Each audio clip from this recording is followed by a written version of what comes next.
Kenikmatan itu tidak mungkin bisa diraih dengan kenikmatan. Kenyamanan tidak bisa diraih dengan kenyamanan. Kelezatan tidak akan dapat dirasakan dengan jalan kelezatan. Itu semua orang yang berakal bersepakat. Maka kita tidak mungkin akan mendapatkan nikmat yang agung kecuali dengan perjuangan dan pengorbanan. Barang siapa yang dalam kehidupan ini lebih mementingkan, lebih mengutamakan istirahat, dia mau santai dalam kehidupan ini, maka dia akan kehilangan waktu istirahat yang sebenarnya. Kalau sekarang kita tidur-tiduran di rumah, hari-hari kita isi dengan hal-hal yang santai. Suatu saat tatkala datang waktu istirahat yang sebenarnya kita tidak bisa istirahat. Bismillahirrahmanirrahim. Assalamualaikum warahmatullahi wabarakatuh.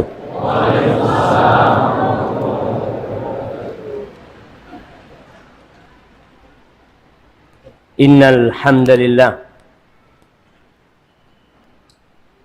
nahmaduhu wa nasta'inuhu wa nastaghfiruh ونعوذ بالله من شرور أنفسنا وسيئات أعمالنا من يهد الله فلا مضل له ومن يضلل فلا هادي له وأشهد أن لا إله إلا الله وحده لا شريك له وأشهد أن محمدا عبده ورسوله وحبيبه وخليله صلوات ربي وسلامه عليه وعلى آله وأصحابه أجمعين أما بعد إخوتي وأحبائي رحمكم الله أوصيكم ونفسي بتقوى الله فقد فاز المتقون. Saya wasiatkan kepada diri saya dan kepada semua yang hadir di tempat ini agar senantiasa bertakwa kepada Allah Subhanahu wa taala. Hanya merekalah orang-orang yang sukses dalam kehidupan ini. La yastawi ashabun nar wa ashabul jannah. Ashabul jannati humul faizun. Kata Allah, enggak sama penghuni-penghuni neraka dan penghuni-penghuni surga. Ashabul jannah humul faizun. Penghuni-penghuni surga, merekalah orang-orang yang sukses. Ketakwaan mengantarkan kita kepada kesuksesan. Sehingga menjadi salah satu rukun khutbah Jumat itu ada pesan mengajak manusia untuk bertakwa. Ayat yang seringkali dibacakan, ya ayyuhalladzina amanu taqullaha haqqa tuqatih wa la tamutunna illa wa antum muslimun. Kata Allah, wahai orang-orang yang beriman, bertakwalah kalian kepada Allah dengan sebenar-benarnya takwa. Dan jangan mati kecuali dalam kondisi Islam. Hari ini Allah perkenankan bagi kita untuk kumpul bersama. Kita berkumpul di tempat ini bukan karena ada manfaat duniawi yang kita dapatkan di tempat ini. Bahkan yang ada sebagian harus keluar uangnya. Tadi Ana dengar nanti di pertengahan kajian akan dijalankan apa? Akan dijalankan apa di pertengahan kajian? Kota infak. Berarti antum harus keluar duit datang ke tempat ini. Sudah capek, kepanasan, ninggalkan istirahat di rumah. Tapi itulah jamaah perjuangan yang memang harus dilewati. ajma'atil uqala min kulli millah. Semua orang-orang yang berakal dari setiap ajaran. Ingat, semua orang-orang yang berakal dari setiap agama bersepakat. Atas apa mereka bersepakat? Mereka mengatakan annan na'im la yudraku bin na'im. Kenikmatan itu tidak mungkin bisa diraih dengan kenikmatan. Kenyamanan tidak bisa diraih dengan kenyamanan. Kelezatan tidak akan dapat dirasakan dengan jalan kelezatan. Itu semua orang yang berakal bersepakat. Maka kita tidak mungkin akan mendapatkan nikmat yang agung kecuali dengan perjuangan dan pengorbanan. Wa man athara ar-raha fatathu ar-raha. Barang siapa yang dalam kehidupan ini lebih mementingkan, lebih mengutamakan istirahat, dia mau santai dalam kehidupan ini, maka dia akan kehilangan waktu istirahat yang sebenarnya. Kalau sekarang kita tidur-tiduran di rumah, hari-hari kita isi dengan hal-hal yang santai. Suatu saat, tatkala datang waktu istirahat yang sebenarnya, kita tidak bisa istirahat. Allah mengatakan, hal ataka hadithul ghashiyah wujuhu yawma idzin khashi'ah amilatun nasibah tasla naran hamiyah. Kata Allah, apakah telah datang kepadamu informasi, berita tentang Al-Ghashiyah, tentang hari kiamat? Tatkala Masjid Mujahidin ini hancur, tatkala kota Surabaya tenggelam ditelan lumpur, tatkala bintang-bintang berjatuhan, tatkala gunung meletus dan lautan meluap,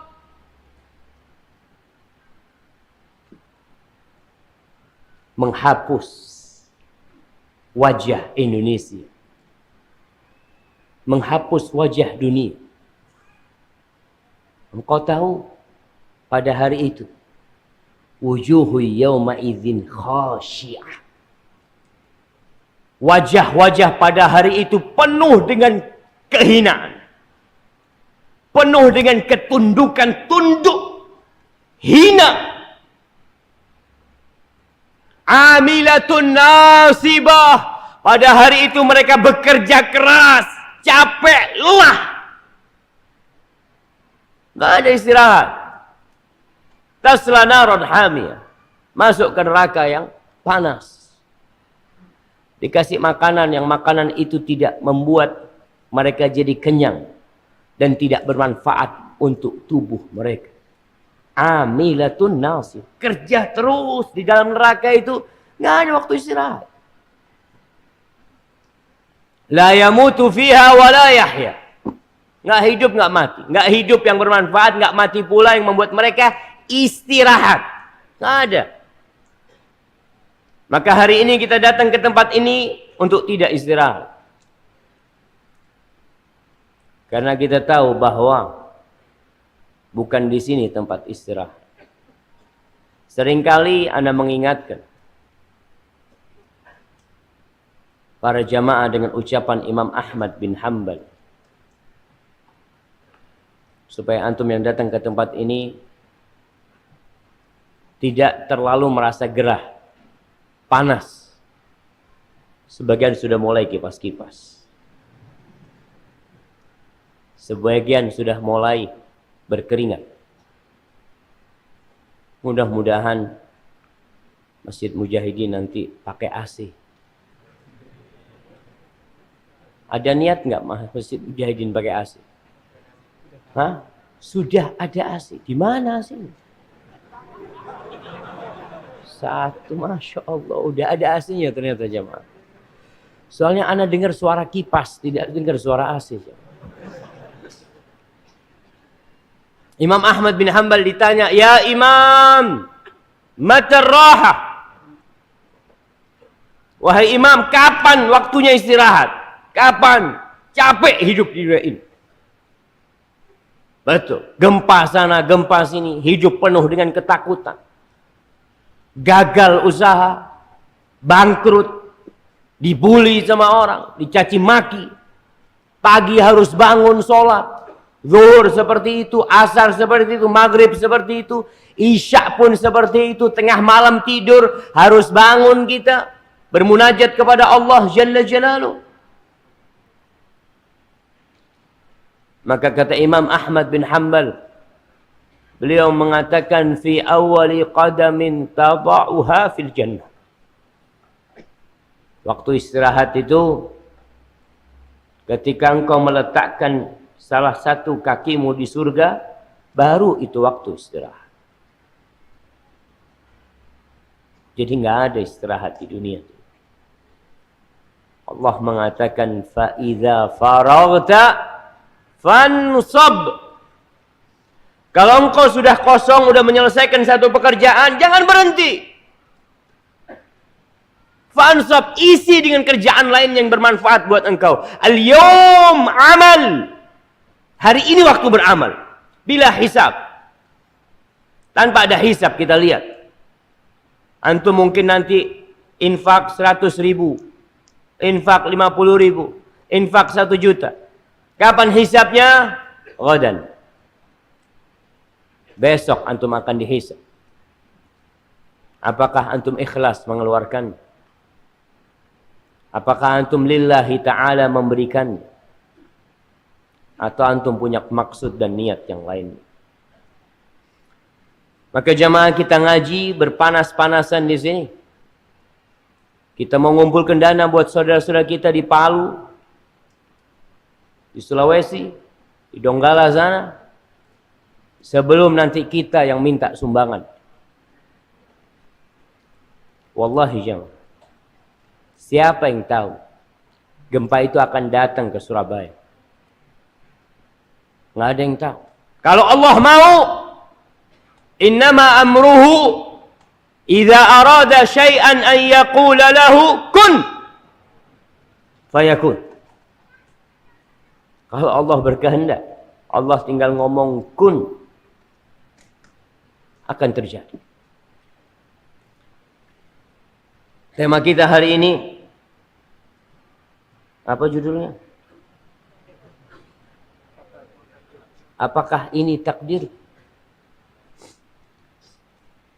Kita hadir ke muka bumi ini bukan karena keinginan orang tua kita.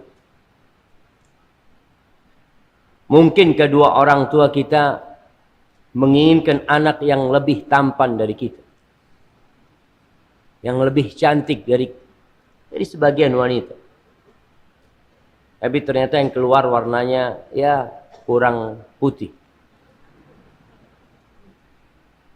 Nah, supaya kita tahu bahwa ada yang menginginkan kehadiran kita. Mungkin sebagian orang tua menanti anak laki-laki. Anak pertama perempuan.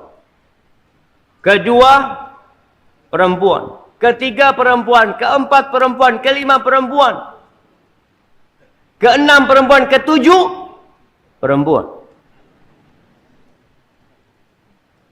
Mau apa kita?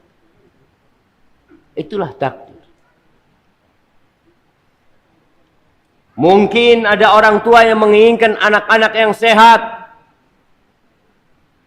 yang gagah perkasa, yang tidak penyakitan, tapi Allah berikan kepada dia anak yang cacat. Sebagian anak tidak bisa mendengar, tuli. Sebagian anak tidak bisa berjalan, lumpuh.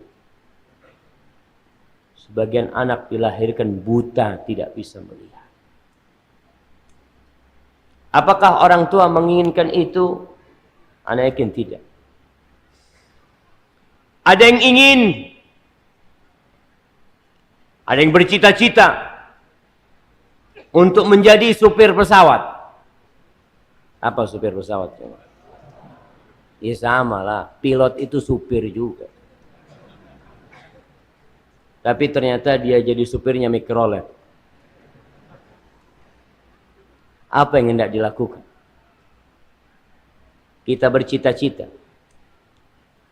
kita berusaha, tapi kita harus tahu bahwa kehadiran kita di tempat ini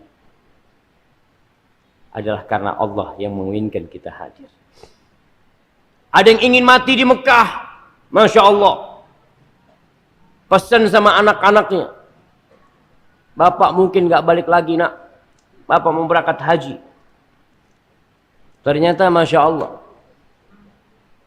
orang-orang pada berhaji, dia hanya sampai di Cengkareng karena ditipu sama Biro Travel. Pulang ke kampungnya haji enggak, apalagi mati di sana. Itulah takdir. Ada yang ingin menikah.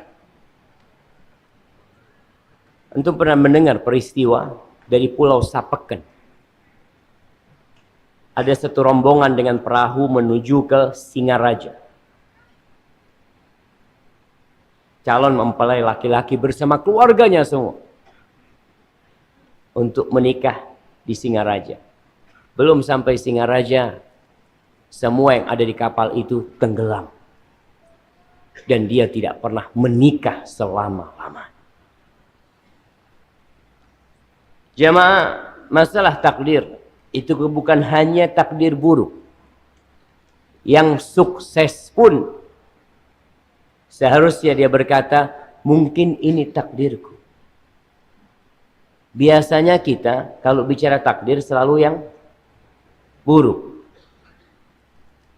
Tabrakan, aduh wis takdir Ustaz. Ya.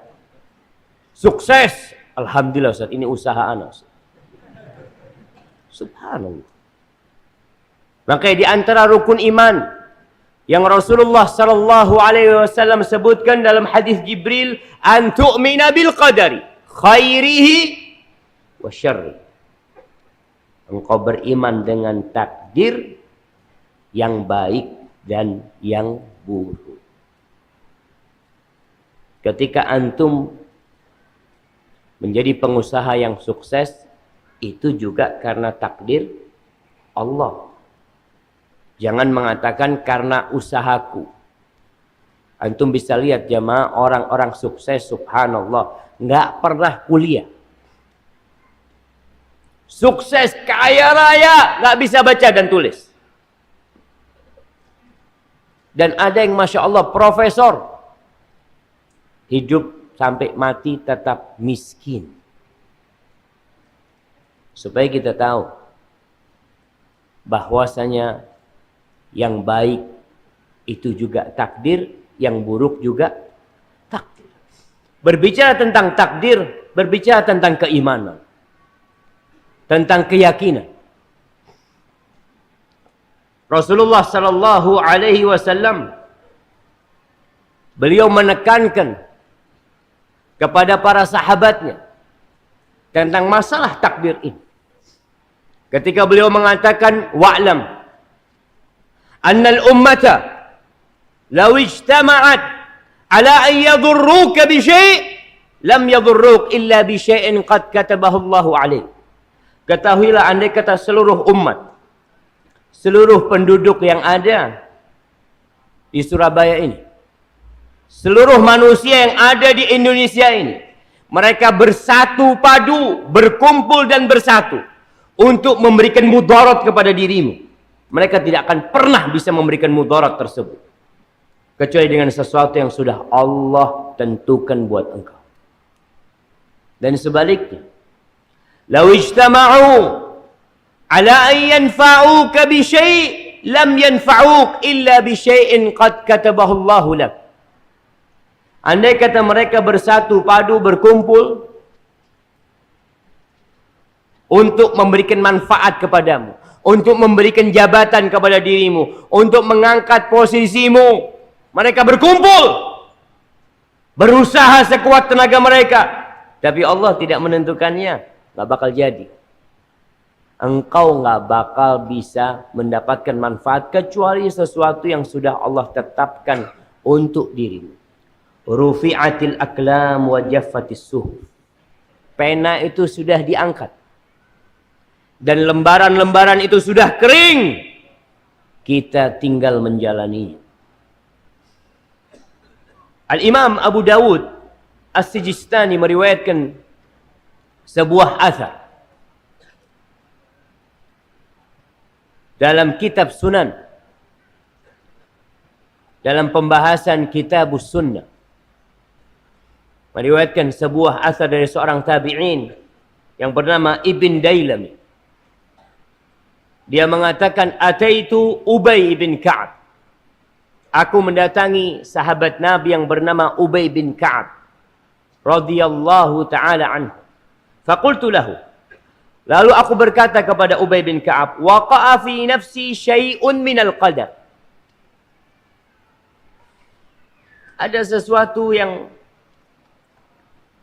terjadi di dalam diriku berkaitan dengan takdir. Kadangkala kita kalau bicara takdir itu ada perasaan, masa kayak gitu ya? Masa kayak gitu? Maka dia datang kepada orang yang alim, kepada sahabat Nabi. Fahaddithni bi syai'in la'alla Allah an yudhibahu min qalbi. Tolong engkau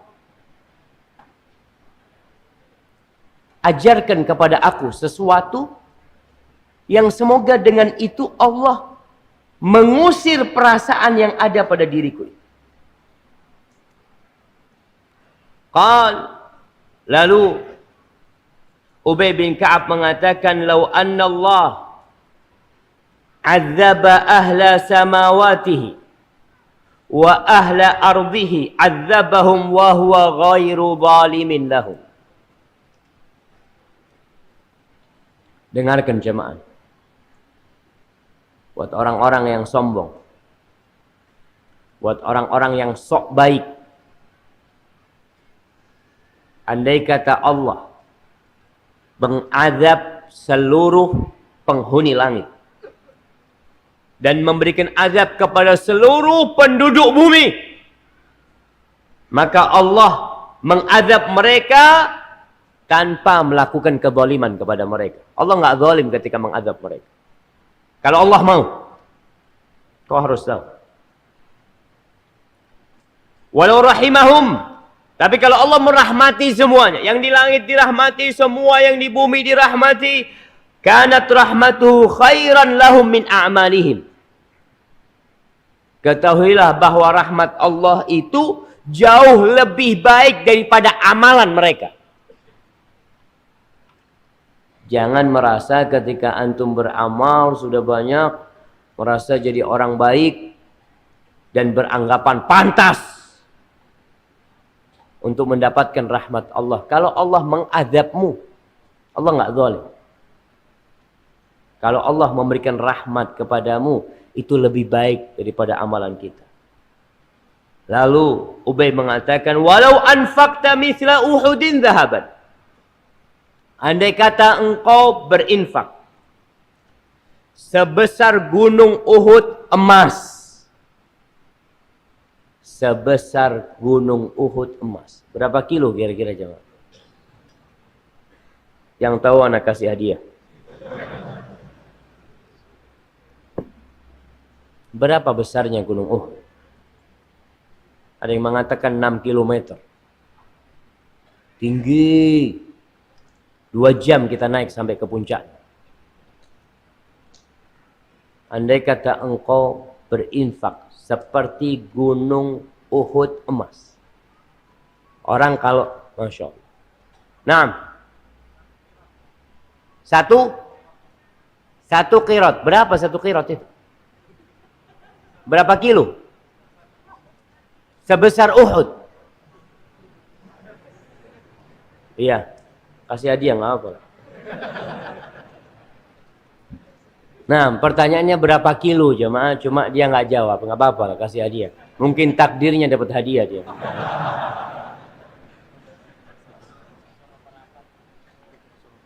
Nah, jamaah ternyata banyak jamaah yang nggak dapat tempat di sana. Di sebelah kanan ini kosong. Dari mana masuknya? Ada. Nah, kalau ada pintu, jadi mereka diarahkan langsung. Coba antum arahkan. Masya Allah.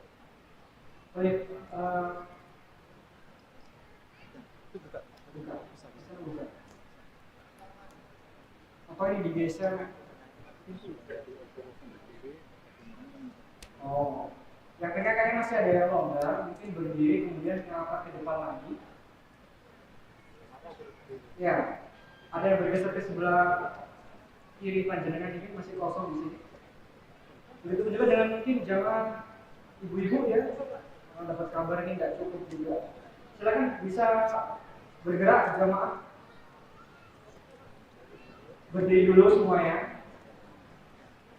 Masya Allah, nggak ada yang mau berdiri, nggak usah. Jamaah, kenikmatan itu tidak bisa diraih dengan kenikmatan.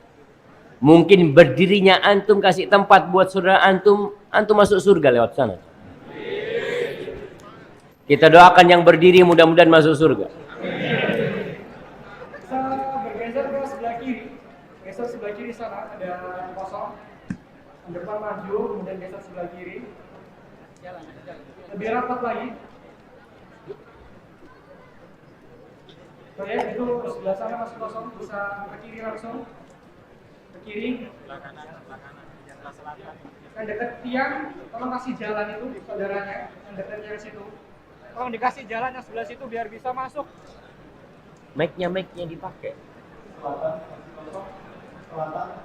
Ya, itu dikasih jalan biar bisa masuk ke sana. Silakan. 50 orang masuk ke selatan. Lagi.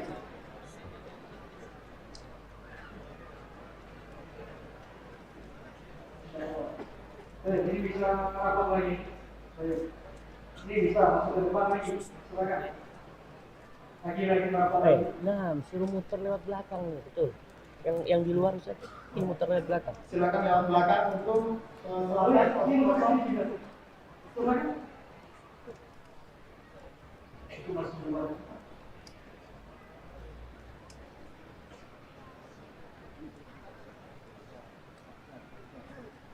Mohon yang depan ini kasih jalan sedikit biar depannya bisa sebelah selatan kosong. Geser sedikit. Yang dari utara kiri ke tangan saya, mohon masuk lewat belakang, bisa ke selatan.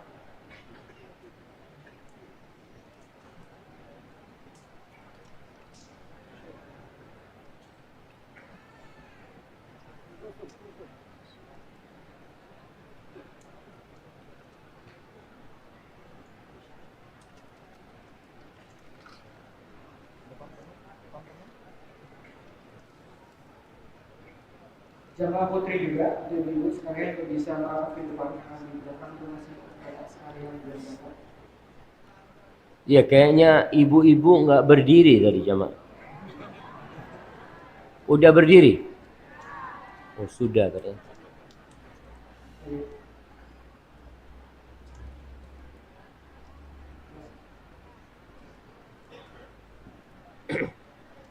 Falas. Nah. Baik. Jamaah tadi kita bicara tentang seorang tabi'in yang bertanya kepada seorang sahabat. Siapa nama tabi'in itu? Itu namanya sahabat. Pertanyaan siapa nama tabi'innya? Itu nama sahabat. Tabi'innya. Abu Dawud itu perawi hadis kitab Dawud. Nah, yang ngomong Abu Dawud kasih hadiah, yang ngomong Ubay bin Ka'ab kasih hadiah. Masya Allah. Baik, nama tabi'innya siapa?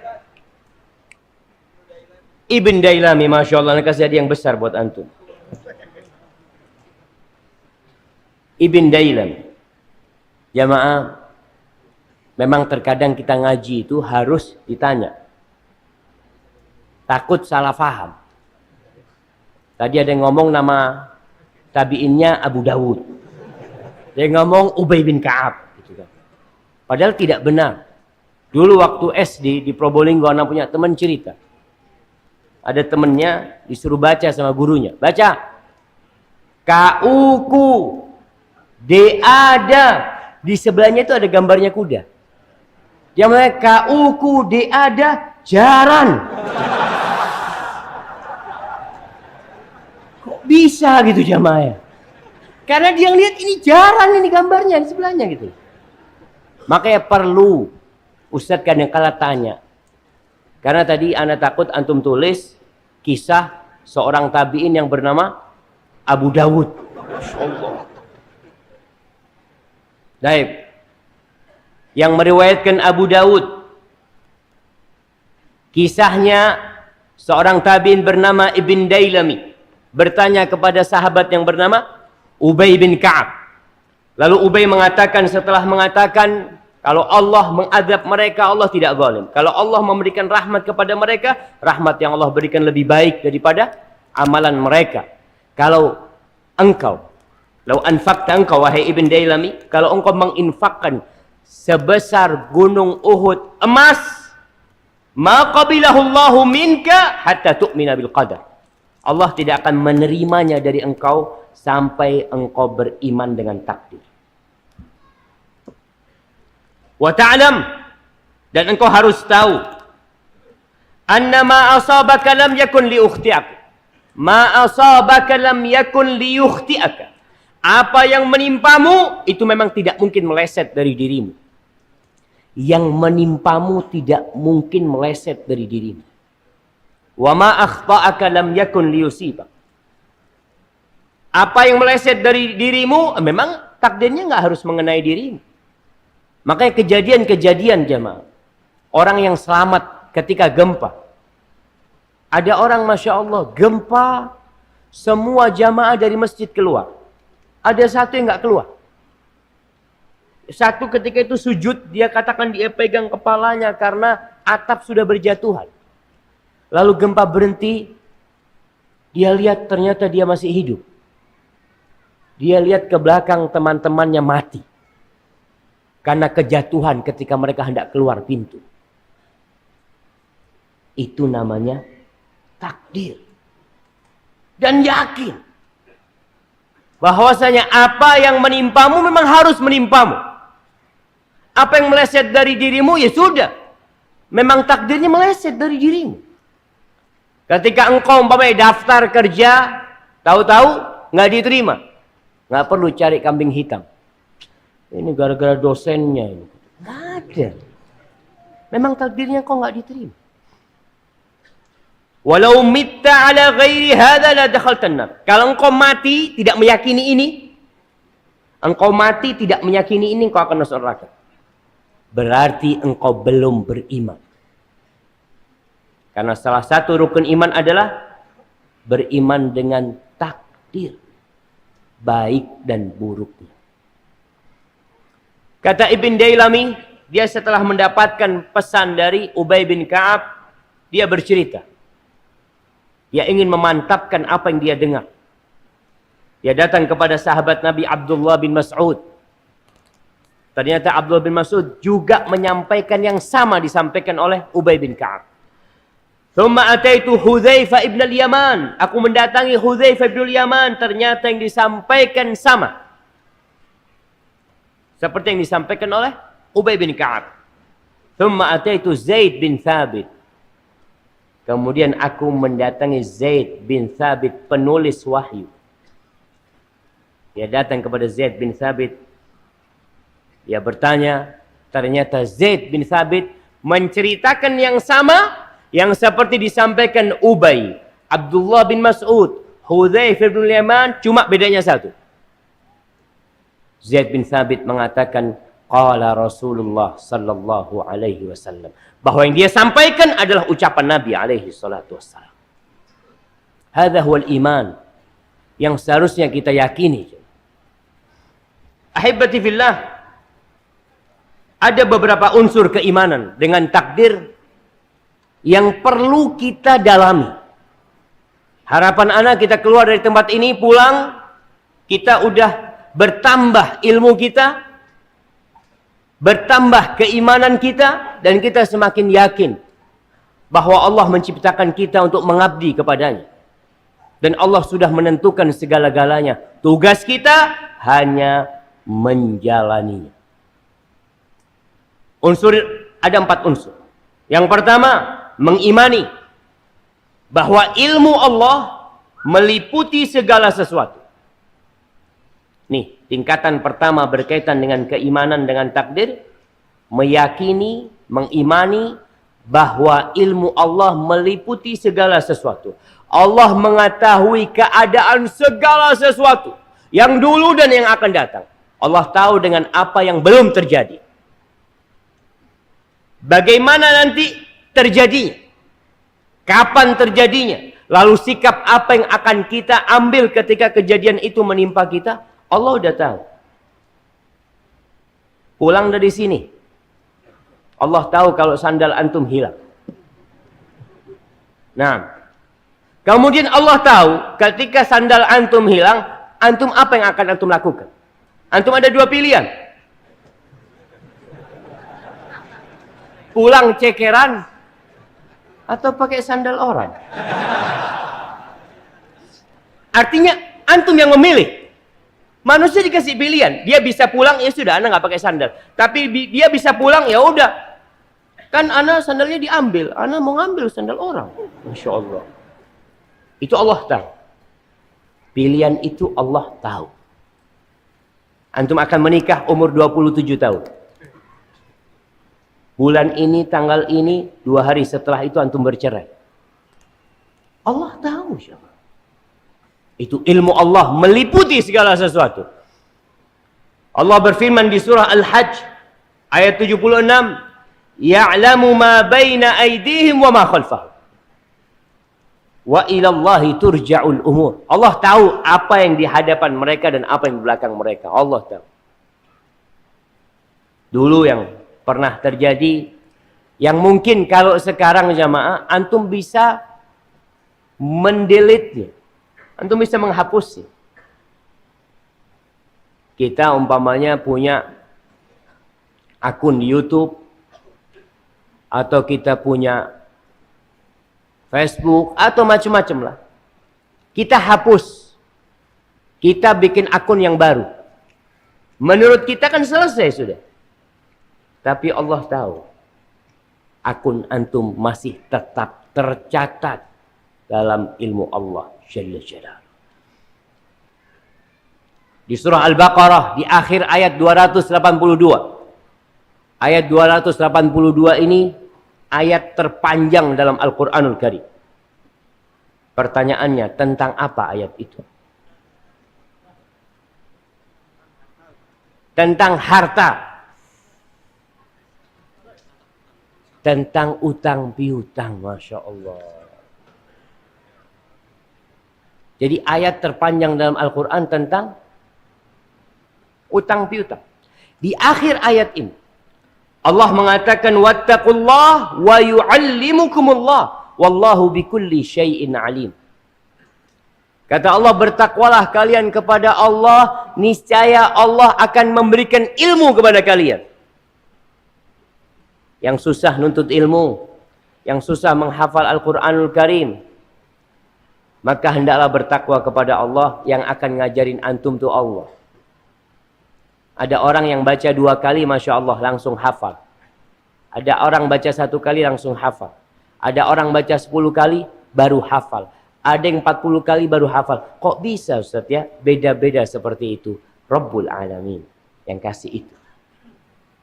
Antum minta sama Allah. Bertakwalah kepada Allah, Allah ajarin kalian. Dan Allah itu maha mengetahui dengan segala sesuatu. Ini jamaah yang harus kita yakini pertama kali. Bahwa Allah mengetahui segala sesuatu.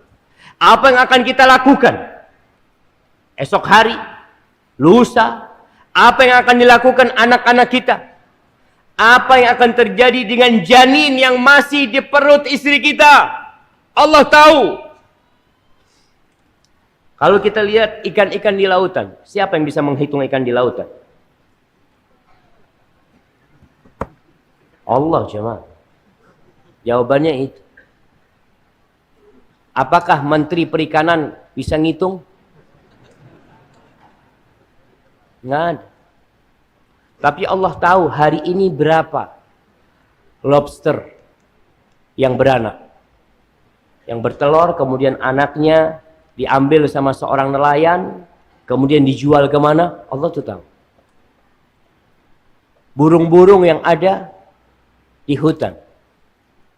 Baik, kalau benda hidup mungkin susah. Baik, yang benda mati. Siapa yang bisa menghitung butiran pasir yang di lautan? Wallahi jamaah. Antum ngitung rambut antum nggak bisa. Itu butiran pasir di lautan. Daun-daunan yang jatuh berapa jumlahnya? Allah tahu. Di surah Al-An'am ayat 59 Allah mengatakan wa indahu mafatihul ghaib. Dan di sisi Allah adalah kunci-kunci hal yang gaib. La ya'lamuha illahu. Tidak ada yang mengetahuinya kecuali hanya Dia. Wa ya'lamu ma fil barri wal bahr.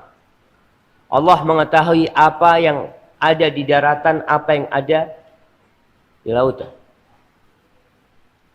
Ketika terjadi gempa, orang cari tahu.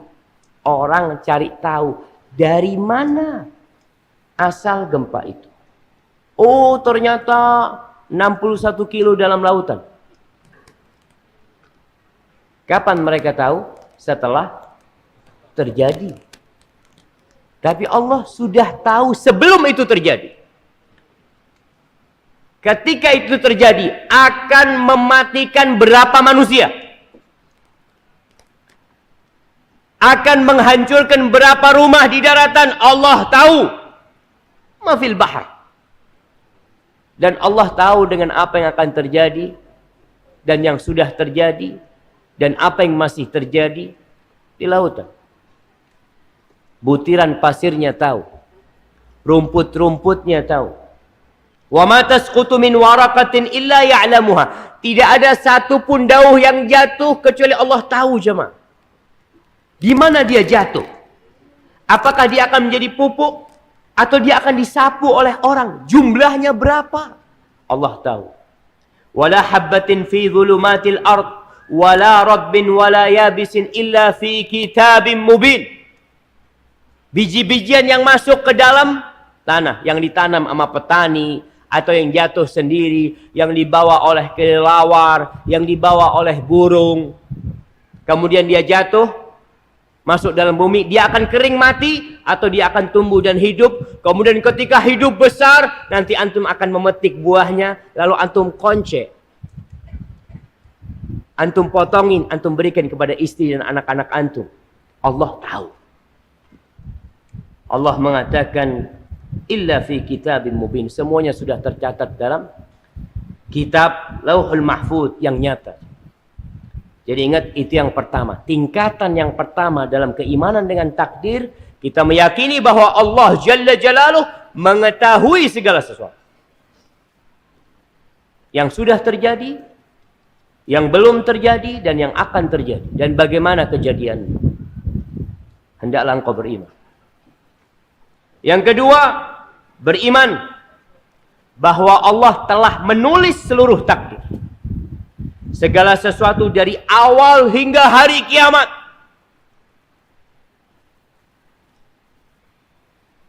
Di surah Al-Hadid, di surah Al-Hadid ayat 22, Allah mengatakan ma asaba min musibatin fil ardi wala fi anfusikum illa fi kitabin min qabli an nabra'aha inna dzalika 'ala Allahi yasir. Kata Allah, tidak ada satupun musibah yang menimpa di bumi atau di diri kalian. Bayangkan coba. menimpa di bumi atau di diri kalian. Ketika terjadi peristiwa gempa dan tsunami, kita mungkin nggak kena. Terjadi tapi di bumi Allah Subhanahu wa taala atau di diri kalian, melainkan semua itu sudah ada dalam catatan, dalam sebuah kitab sebelum kita menciptakan dunia ini. Sebelum Allah menciptakan musibah itu sudah ada dalam catatan Allah. Lalu Allah katakan, inna dzalika 'ala Allah yasir. Sesungguhnya hal itu sangat mudah bagi Allah. Mudah. Wallahi jamaah. Apa sih kelebihan orang Surabaya sehingga tidak mendapatkan gempa seperti yang didapatkan oleh saudara-saudara kita di Palu? Apakah kita merasa lebih baik dari saudara-saudara kita di Palu? Kita merasa lebih soleh? Jamaah, itu mudah bagi Allah. Oleh Anda bisa melihat gempa kemarin yang hari apa gempa itu? Hari Kamis? Hari Jumat? Jumat. Yang di Situbondo sana. Hari apa?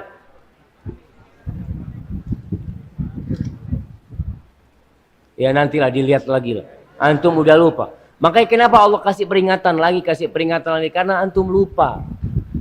Kapan Ustaz? Ya Allahu a'lam. Udah lama kayaknya. Itu Anda bisa melihat bagaimana semua pada keluar dari rumah. Rumah yang dia bangun ditinggal. Dia hanya menghamparkan tikar di depan rumahnya. Dia duduk bersama anaknya. Barang-barang penting dia keluarkan di sana. Dia tahu kalau Allah mau menghancurkan rumahnya, tinggal kun, selesai. Dan dia tahu bahwa ternyata rumahnya tidak ada harga dan nilai buat dia. Ditinggal sama dia rumahnya. Yang mau harga 10 miliar ditinggal. Apa kira-kira kalau ada gempa besar, orang yang punya rumah harga 200 miliar, dia mengatakan, aduh sayang anak kalau tinggal rumah anak mau di dalam. Nggak ada jalan. Ingat, sangat mudah bagi Allah untuk menurunkan azab dan musibah buat kita. Di surah Al-Isra ayat 58. Ini berkaitan dengan takdir bahwa semuanya sudah dicatat. Wa in min qaryatin illa nahnu muhlikuha qabla yaumil qiyamah. Tidak ada satupun negeri.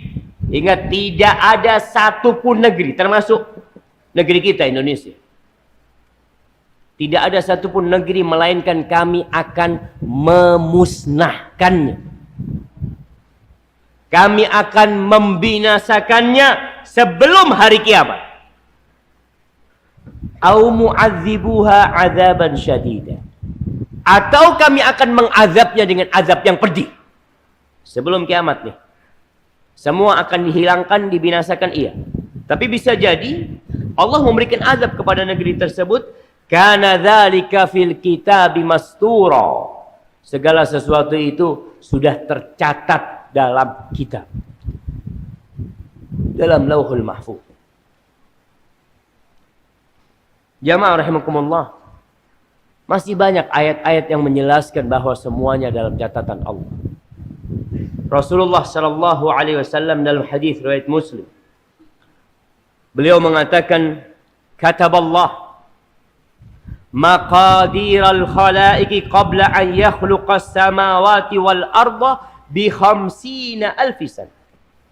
Allah tuh sudah mencatat takdir, ketentuan segala sesuatu, makhluk-makhluknya sebelum diciptakannya langit dan bumi dengan jarak 50.000 tahun. Jadi antum akan menikah, antum akan sekolah, itu udah dicatat 50.000 tahun sebelum penciptaan langit dan bumi. Kemudian hadis Ubadah bin Samit, Rasulullah sallallahu alaihi wasallam mengatakan, inna awwala ma khalaqallahu al-qalam. Awal yang Allah ciptakan itu apa? Pena. Al-qalam. Itu awal yang Allah ciptakan. Faqala lahu uktub. Lalu Allah mengatakan kepada pena ini, uktub, tulislah. Faqala rabbi wa madza aktub. Pena itu bertanya kepada Allah, apa yang aku tulis? Qala aktub maqadira kulli syai'in hatta taqumas sa'ah. Engkau catat ketentuan segala sesuatu sampai terjadinya kiamat. Ya bunayya, kata Sa'ad, kata Ubadah bin Said mengatakan kepada anaknya, wahai ananda, inni sami'tu Rasulullah sallallahu alaihi wasallam yaqul. Aku mendengar Rasulullah sallallahu alaihi wasallam bersabda, man mata ala ghairi hadza falaysa minni. Barang siapa yang mati tidak meyakini ini, maka bukan dari golonganku, kata Rasulullah sallallahu alaihi wasallam. Hadis riwayat Abu Daud. Jadi kalau bicara pencatatan, dicatat di Lauhul Mahfuz. Kemudian catatan yang kedua dicatat pada waktu manusia di perut ibunya. Berumur berapa hari? 120 hari. Jamaah, ditiupkannya ruh umur berapa?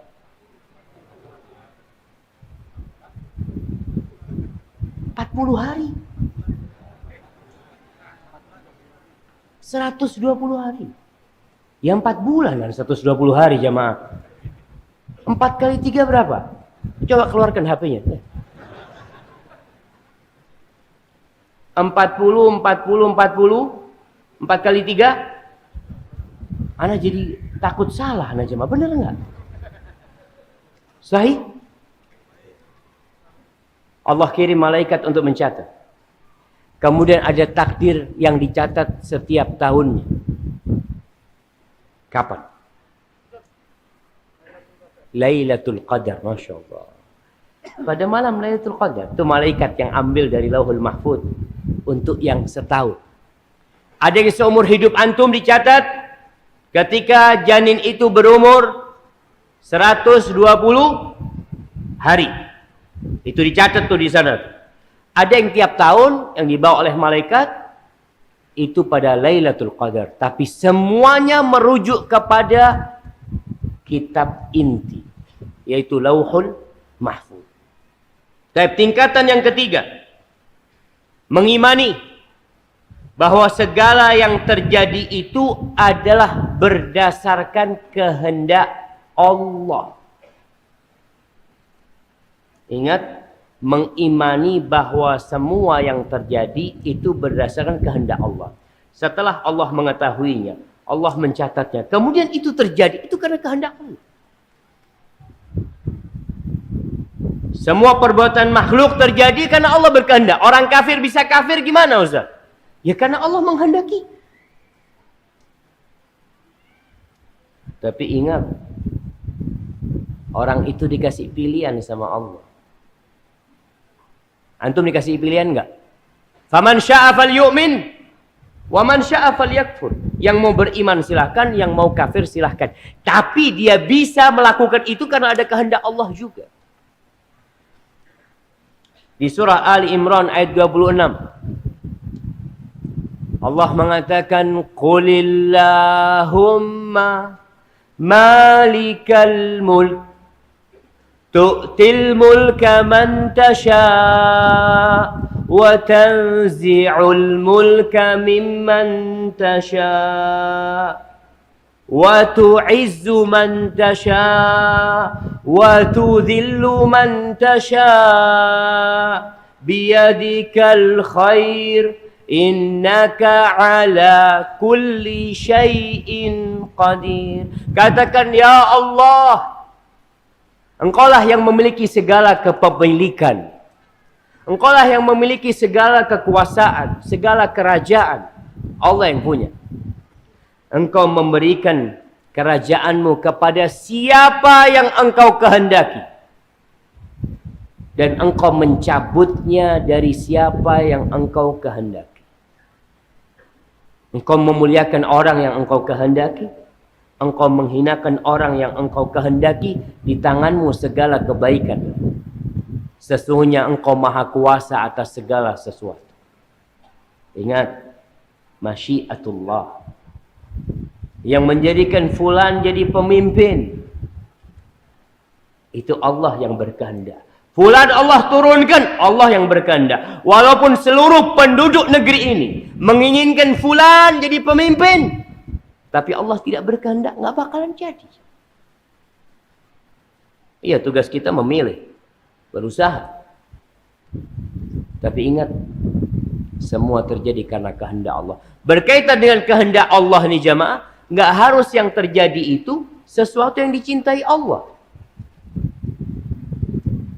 Mungkin terjadi sesuatu yang dibenci Allah. Seperti orang mencuri, orang melakukan kekufuran, melakukan perzinaan, itu terjadi ada kehendak Allah di sana. Tapi manusia Allah kasih pilihan. Tapi kita yakin bahwa tidak ada yang terjadi di muka bumi ini kecuali karena kehendak Allah Jalla Jalaluhu. Di surah Al-Qasas ayat 68 Allah mengatakan wa rabbuka yakhluqu ma yasha wa yakhtar. Ketahuilah bahwa Allah Rabbmu itu menciptakan apa yang Dia kehendaki, bukan yang kita kehendaki. Wa yakhtar, dan Allah yang memilihkan juga. Makana lahumul khiyarah. Mereka nggak punya pilihan, dalam artian manusia ini tetap di bawah kehendak Allah Subhanahu wa taala. Yang terjadi nantinya tetap kehendak Allah. Sehingga kita beriman dengan takdir kita. Kita sudah berusaha, seorang nelayan ingin memancing, tahu-tahu datang ombak besar. Dia ingin tidak ada ombak. Tapi yang terjadi adalah apa yang Allah kehendaki. Kemudian yang keempat, mengimani bahwa Allah menciptakan segala sesuatu. Allah menciptakan segala sesuatu. Di surah Az-Zumar ayat 62 Allah mengatakan Allahu khaliqu kulli syai'. Allah pencipta segala sesuatu. Amalan kita, perbuatan kita, kita bisa ruku, kita bisa sujud, kita bisa menggerakkan tangan kita ke dompet kita. Lalu kita membuka dompet kita. Sebagian tidak membuka dompetnya, dompetnya dimasukkan ke tempat kotak infak. Kenapa? Karena nggak ada fulus. Ustaz, ana sodako dompet, sudah bismillah. Boleh apa nggak boleh? Boleh. Itu Allah yang menciptakan gerakan jamaah. Allah yang menciptakan. Di surat As-Saffat ayat 96 Allah mengatakan wallahu khalaqakum wama ta'malun. Allah yang menciptakan diri kalian dan amal-amal perbuatan kalian.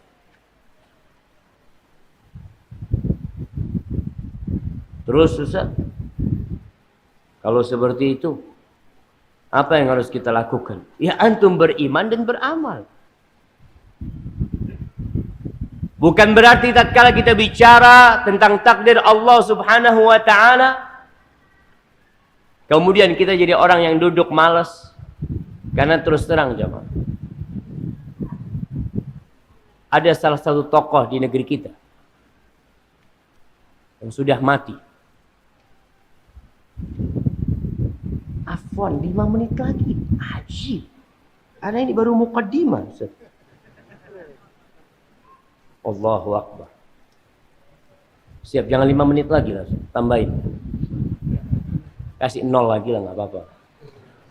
Tahib jamaah, ana harus cepat-cepat nih jamaah. Karena ada tema penting setelah ini yang ana ingin sampaikan. Ada seorang tokoh liberal sebenarnya. Yang dia belajar Islam awalnya di Mesir, kemudian belajar di McGill, Kanada, pulang.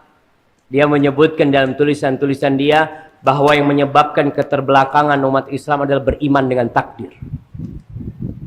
Bayangkan. Dia mengatakan itu. Kenapa itu terjadi? Karena salah faham tentang takdir.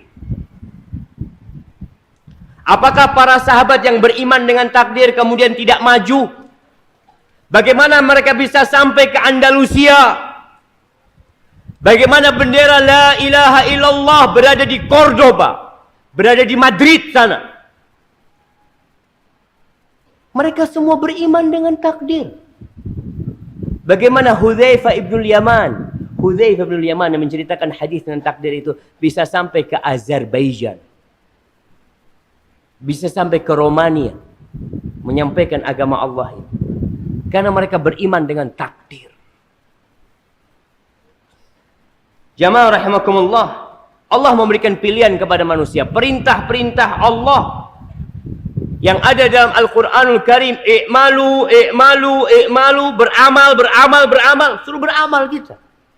Tapi tetap dengan yakin dengan 4 hal tadi yang kita sebutkan. Bahwa Allah sudah mengetahui, Allah sudah mencatat, Allah yang berkehendak dan Allah yang menciptakan. Tugas kita beramal.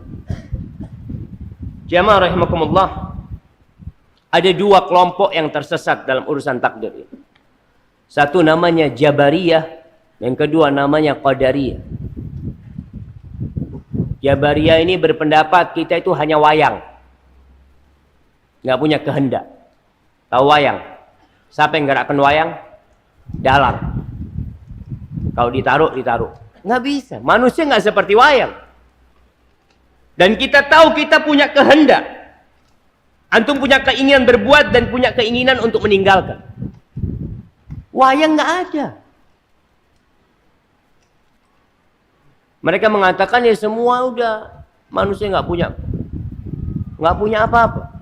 Memang kita nggak punya apa-apa. Tapi Allah memberikan keinginan buat kita. Yang satunya namanya Qadariyah mengatakan enggak, Allah tidak menentukan, Allah tidak mencatat. Yang konsekuensi ucapan ini mengatakan Allah juga nggak tahu apa yang akan terjadi. Artinya manusia yang menentukan tentang sikap dia sendiri. Masa Allah nggak tahu? Padahal Allah mengatakan ala ya'lamu man khalaq. Apakah Allah nggak tahu padahal dia yang menciptakan? Yang menciptakan antum siapa? Allah. Allah nggak tahu? Wa huwal latiful khabir. Allah itu maha lembut dan maha mengetahui secara detail. Allah tahu. Tapi sikap kita jamaah sekarang bagaimana dengan takdir? Setelah kita mengimani hal itu, yang pertama kita harus tahu bahwa segala kebaikan itu datangnya dari Allah. Segala keburukan itu karena kita. Ma asabaka min hasanatin faminallah, wa ma asabaka min sayyi'atin famin nafsi. Itu sikap kita. Kebaikan yang kita dapatkan ini dari Allah, bukan dari aku. Nggak pantas aku mendapatkan hal itu. Yang kedua, kalau keburukan, musibah datang, gara-gara siapa? Gara-gara kita. Yang kedua, berdoa. Karena pada sejatinya Rasulullah sallallahu alaihi wasallam mengatakan la yaruddul qada illa du'a wa la yazidu fil umri illa al bir. Kata Nabi sallallahu alaihi wasallam tidak ada yang bisa menolak ketentuan itu, takdir itu kecuali doa. Berarti Ustaz, takdir bisa dirubah. Nah, siapa yang merubah? Allah. Perubahan itu pun sudah ada dalam catatan Allah. Tugas kita berdoa. Sehingga ketika musibah datang, gempa terjadi, minta sama Allah. Dalam hadis yang lainnya Rasul sallallahu alaihi wasallam mengatakan inna du'a yanfa mimma nazal wa mimma lam yanzil. Doa itu bermanfaat buat sesuatu yang sudah terjadi dan yang belum terjadi. Fa'aksiru ibadallah ad-du'a. Kalian banyak-banyak berdoa. Sehingga ketika terjadi di Lombok jamaah, cukuplah di sana yang terjadi. Di tempat lain semua berdoa. Memohon kepada Allah subhanahu wa ta'ala. Bukan memohon kepada lautan. Karena sekarang lagi ramai. urusan petik laut, larung laut, apalagi sedekah bumi. Allah suruh doa, suruh minta, kok nggak minta sama Allah antum? Laut itu ciptaan Allah, gunung itu ciptaan Allah, bumi ini milik Allah. Ketika musibah terjadi, cepat berdoa, mintanya sama Allah, jangan minta kepada selain Allah. Allah mengatakan wa annal masajida lillah fala tad'u ma'allahi ahada. Masjid-masjid itu milik Allah. Kalian ketika berdoa jangan menyekutukan Allah dengan sesuatu apapun. Tidak dengan lautan, tidak dengan gunung, tidak dengan mentari. Karena ada penyembah matahari, ada penyembah lautan, ada penyembah gunung, ada penyembah berhala. Dan muslim, ingat muslim, kalau engkau mengatakan muslim, engkau memiliki syahadat. Asyhadu an la ilaha illallah. Jadi kalau seorang muslim masih melakukan peribadatan kepada selain Allah, maka gimana? Allah akan memberikan keselamatan kepada kita. Kita disuruh banyak-banyak doa minta sama Allah Subhanahu wa taala. Rasulullah sallallahu alaihi wasallam nggak pernah berhenti berdoa. Di antara doa yang dibaca oleh Nabi alaihi salatu wasallam dalam hadis riwayat Bukhari, beliau mengatakan Allahumma inni a'udzubika min jahdil bala wa darakis syaqa wa su'il qada wa syamatatil a'da. Beliau mengatakan sallallahu alaihi wasallam, ya Allah, aku berlindung kepadamu dari pedihnya bala, dari melelahkannya bala petaka yang datang. Berlindung sama Allah.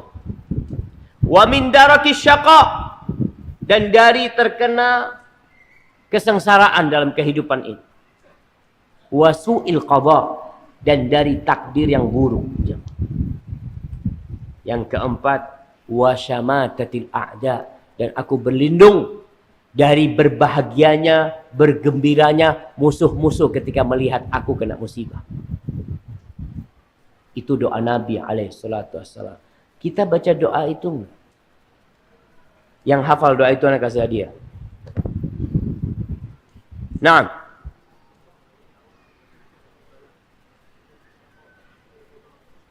Masya Allah, barakallahu fikum.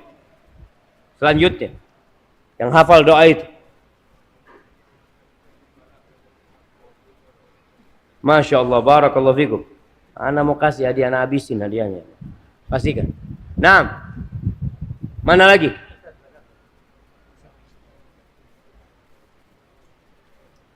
Wa syamatatil a'da, Masya Allah. Mana sebelah kiri anak?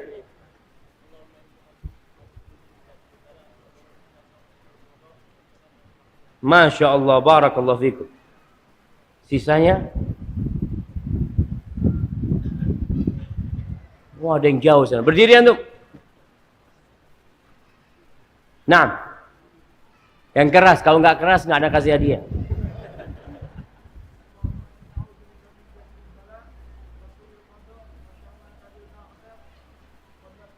Masya Allah, nggak apa-apa lah, bolak-balik nggak apa-apa. Tapi yang lainnya insya Allah menghafal. Masa satu masjid yang hafal cuma 5 orang? Enggak, Ustaz. Semuanya hafal, cuma nggak mau ria, Ustaz. Jadi yang angkat tangan ini mungkin ria, Ustaz. Antum jangan suudzon, Ustaz. Alhamdulillah. Tapi doa yang lain yang dibaca oleh Nabi alaihissalatu wassalam dalam hadis riwayat Abu Dawud, dan hadis ini sahih. Supaya antum melihat bagaimana Nabi alaihissalatu wassalam menghadapi takdir. Beliau beramal, berusaha keras, tapi beliau juga berdoa. Beliau mengatakan Allahumma inni a'udzubika minal hadam wa a'udzubika minat taraddi wa a'udzubika minal ghariq wal haraq wal haram wa a'udzubika min ayyatakhabani asy-syaitan 'inda al-maut wa a'udzubika min an amuta fi sabilika mudbiran wa a'udzubika min an amuta ladigan. Nabi mengatakan, ya Allah, aku berlindung kepadamu jangan sampai aku mati tertimpa bangunan. Antum pernah nggak doa yang ada orang siap-siap untuk gempa, apa? Bawa tas, nanti kalau gempa ana lari kemana ya? Kayaknya lari ke sana, lari ke tempat ini. Antum pernah nggak doa minta supaya jangan sampai mati tertimpa? Yang kedua, jangan sampai mati jatuh. Jangan sampai mati tenggelam. Jangan sampai mati terbakar. Jangan sampai mati dan berlindung dari ketuaan yang akhirnya jadi pikun. Dan aku berlindung kepadamu jangan sampai aku disesatkan syaitan ketika mau mati. Mati su'ul khatimah, na'udzubillah min dzalik. Dan aku berlindung kepadamu jangan sampai aku mati di jalanmu tapi dalam kondisi berlari dari medan perang. Dan aku berlindung kepadamu jangan sampai aku mati tersengat atau terkena bisa. Mati terkena digigit ular atau mati kena kalajengking. Baik, yang terakhir jemaah, para penulis tentang takdir itu menceritakan sebuah kisah yang indah. Kisah orang kafir yang hidup di gurun pasir bersama Arab Badui Muslim. Selama 7 tahun dia hidup di sana. Ya, kita tahu para orientalis itu jemaah, mereka kadang-kala ingin mempelajari tentang agama umat Islam. Mereka sabar sampai hidup di sana, berpakaian dengan perpakaian mereka, ya, berbicara dengan bahasa mereka. Akhirnya dia 7 tahun. Dia mengatakan, aku melihat sesuatu yang menakjubkan di kampung sana. Keimanan mereka dengan takdir. Pernah terjadi satu peristiwa, itu angin gunung pasir datang. Badai pasir. Itu datang, semua orang berusaha untuk dia menanti badai itu berlalu. Badai itu berlalu jamaah, tenda-tenda mereka terangkat dengan badai itu. Hewan-hewan ternak mereka sebagian mati. Mereka mengatakan apa? Semuanya sudah tercatat, kata mereka. Semuanya sudah tercatat, kata dia. Itu yang dia katakan. Ketika musibah datang dia mengatakan semua sudah tercatat. Sudah, kita bertahan, mau apa? Nggak ada yang mengeluh. Nggak ada yang teriak-teriak. Setelah badai itu pergi, Syekh disebut Syekh Qabilah itu mengatakan, ayo segera, kata dia. Ketahuilah, kata dia, kalau mungkin yang hilang dari ternak kita itu 60%. Allah masih menyisakan buat kita 40%. Dan sejatinya kita diciptakan untuk kehilangan segala sesuatu dalam kehidupan ini. Itu kata orang kafir ini, anak heran. Akhirnya mereka bergerak semua, kambing-kambing yang belum mati, yang sudah akan mati disembelih sama mereka. Sisa kambing yang ada dibawa untuk minum air sama mereka. Mereka mulai mendesain hidup mereka secara baru lagi. Sudah selesai. Nggak ada yang mengeluh. Mereka semua menerima itu sebagai ketentuan Allah Subhanahu wa ta'ala. Dan pernah kejadian lain, kata dia. Sama dia nih. Ana pernah naik mobil. Dia bersama orang-orang itu, kata dia. Naik mobil. Sampai tengah jalan di padang pasir nih. Kempes bannya. Satu bannya kempes. Ternyata nggak bawa ban serep. Kata orang, ana marah-marah sama supirnya. Kata teman yang lain mengatakan, marahmu tidak akan menyelesaikan masalah. Ya sudah. Memang nggak ada ban yang dibawa. Apa yang harus dilakukan? Menerima. Akhirnya ana naik mobil. Bersama mereka dengan tiga roda. Tapi di padang pasir, jemaah. Udah jalan mobilnya, kata dia. Sampai tengah jalan, bensinnya habis. Ana marah-marah lagi, dia mengatakan, ya udah, semua sudah dicatat, kata dia. Kita nggak ingin ini terjadi. Siapa yang ingin itu terjadi? Nggak ada. Akhirnya ana berjalan sama mereka, berjalan kaki dengan penuh keridhaan mereka berjalan. Nggak ada yang marah-marah, nggak ada yang teriak-teriak. Subhanallah. Setelah 7 tahun dia pulang ke Eropa sana, ke Inggris mungkin dia pulang. Lalu dia bercerita, anak hidup membawa keimanan dengan takdir dari orang-orang Arab Badui itu. Hidup jadi tenang jemaah. Nggak perlu obat-obat dari dokter penenang. Nggak bisa tidur, nggak bisa apa. Kenapa mereka stres? Kenapa mereka marah-marah? Kenapa ada yang bunuh diri? Karena mereka tidak beriman dengan takdir ilahi. Ini orang kafir jemaah mengatakan hal itu. Dan kita pun akan tenang hidup kita. Tatkala kita mengatakan segala sesuatu sudah ada dalam catatan Allah. Dan kita hidup di dunia memang untuk kehilangan segala sesuatu. Antum kalau kehilangan motor antum sekarang, kehilangan pekerjaan antum sekarang, ketahuilah antum diciptakan untuk kehilangan semua yang antum miliki. Antum akan diangkat, digotong di atas keranda, kemudian antum akan dicampakkan dalam kuburan, diinjak-injak di sana, ditinggal oleh seluruh keluarga. Hadza wallahu a'lam bishawab. Itu yang bisa Anda sampaikan pada kesempatan kali ini. Beramallah, berdoalah, dan terus optimis menghadapi kehidupan ini, karena sejatinya segala sesuatu sudah ditentukan oleh Allah Jalla Jalaluhu. Hadza wallahu a'lam bishawab. Sallallahu ala Muhammad wa ala alihi wa sahbihi wasallam.